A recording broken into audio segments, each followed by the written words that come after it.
Hello and welcome back. In this video we will continue looking at the graphs of the sine and cosine function. So what we've already discussed is the period of the sine and cosine function, so how long it takes for the sine and cosine function to repeat. So we'll notice that the sine function has this hump and then the dip, and it does that over and over again, and that length is going to be 2 pi. And the same thing with the cosine function, except the cosine function will start at the top of the hump, come down, and then reach the top of the next hump 2 pi later. We looked at the amplitude, which is essentially the height of our function, but its height from the center of our function. So both the sine and the cosine are going to be 1 tall from the center, but if we're going up 1, we also know that we're going to come down to -1. So the height of our function, even though it's 2 from the very top of the function to the bottom of the function, from the center of the function we go up 1, or we can come down 1. So the amplitude is 1. And then the last thing that we did is we looked at the range and domain of our function, the domain being all values because we can plug any value we want into sine and cosine. The range would be from 1 to -1 for both of our functions. We can get any value between 1 and -1, including 1 and -1, but nothing bigger than 1 or -1. The last thing that I really want to point out, and I think that this is very, very helpful to remember, the sine function starts at 0 and immediately goes up. This is how I remember what the sine function looks like, because otherwise it's just this big wave, and the sine function always starts at 0 and goes up immediately. The cosine function starts at 1 and then proceeds to go down. So let's just record that. So the sine of 0 is equal to 0, and from 0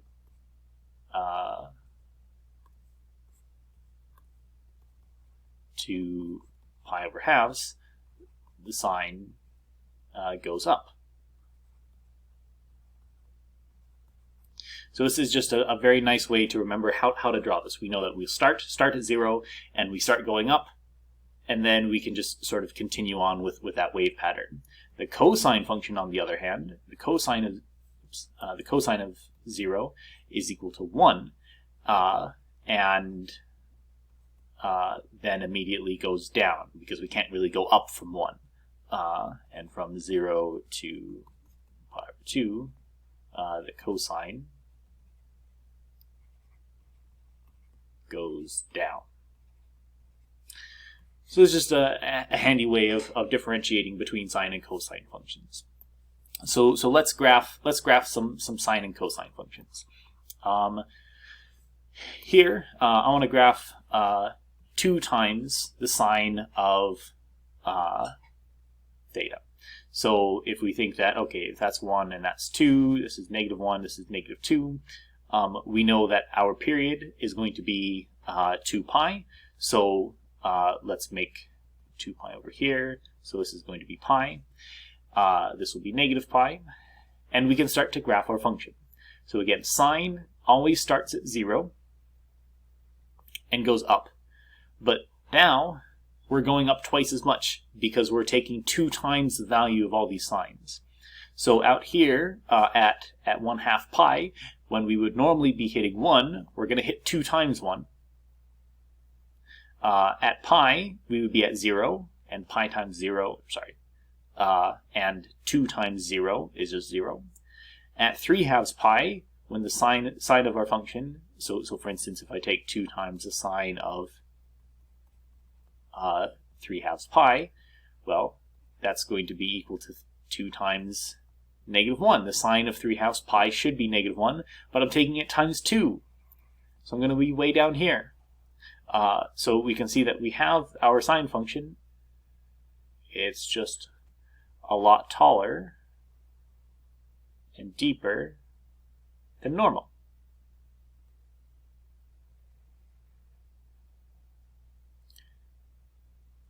And that's all there is to it. So we can see that this 2 out here just affected the amplitude.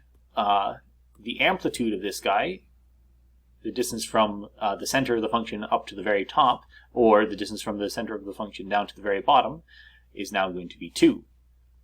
So we've affected the amplitude.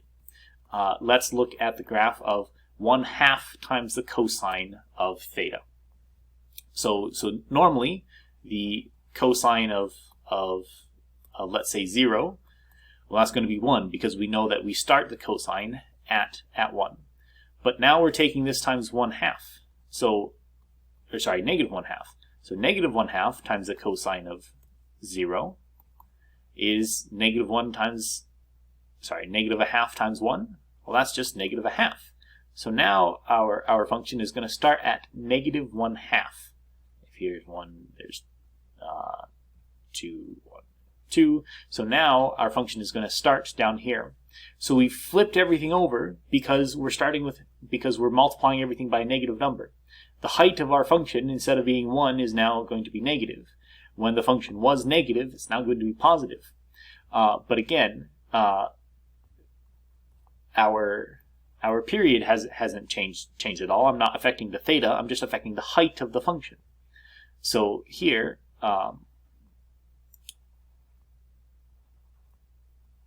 our cosine function is now going to be a little bit shorter.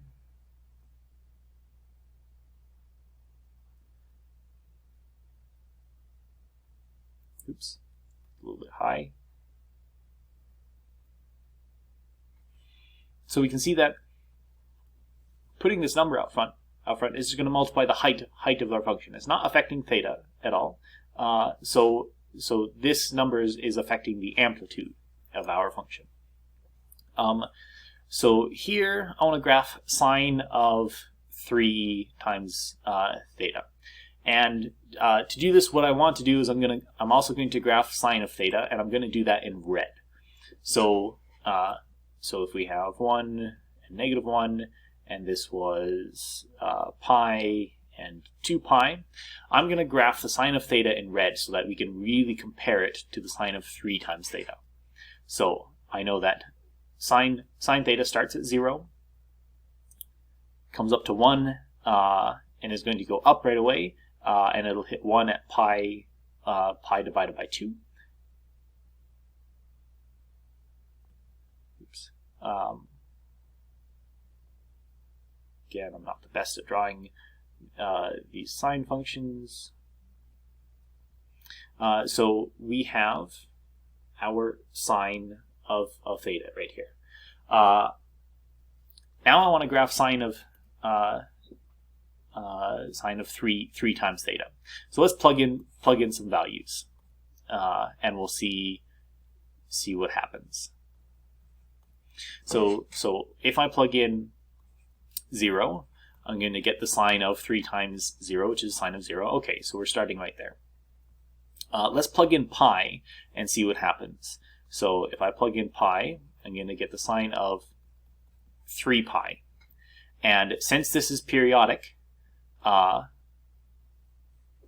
we know that the sine of 3 pi is going to be the same as what happens if I shift okay, well, let's just carry on like this. So here be 3 pi, and my original sine function is going to do this. So at pi, we're also going to be at 0. So this is going to be equal to 0. This is equal to 0. What about at 1/2 pi? So right in between here. Well, if I plug that in, this is going to be the sine of 3/2 pi, which is right here. So we're going to be at -1. And essentially the pattern that we're kind of seeing here is that I've taken 0 to to 3 pi and have sort of shrunk it down. And what's going to happen here is the following. Sine of 3 pi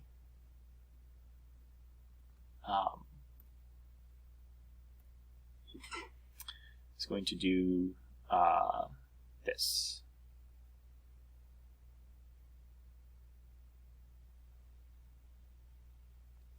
And this pattern will repeat.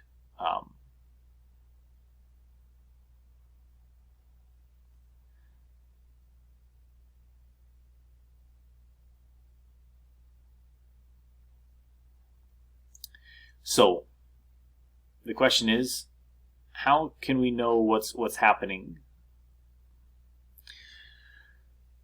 The sine of 3 theta.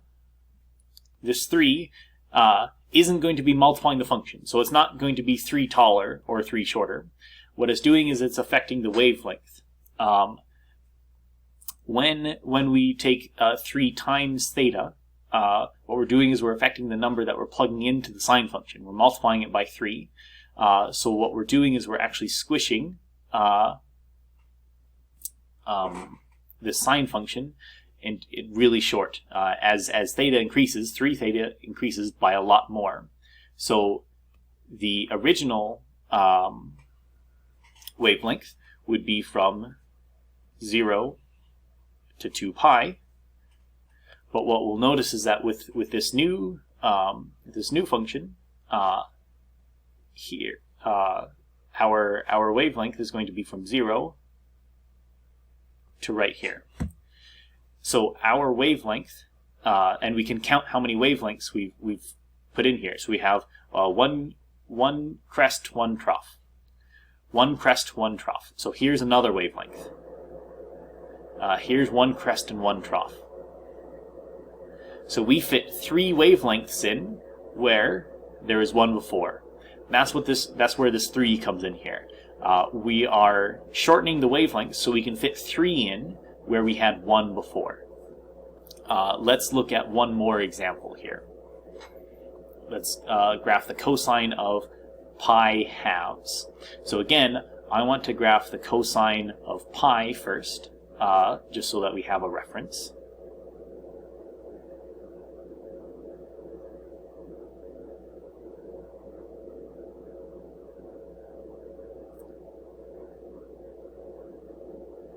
And here, I'm assuming that this has height 1. It comes down to -1. Here is pi, and here is 2 pi. So now, if, for instance, I plug 0 into cosine theta over 2, well, that's just the same as cosine of 0. So we know that we are starting up here. What happens if I plug pi into here? Cosine of pi over 2. So when I plug in pi, I'm only getting the cosine of pi over 2. So here's pi over 2. We know that we're 0 there.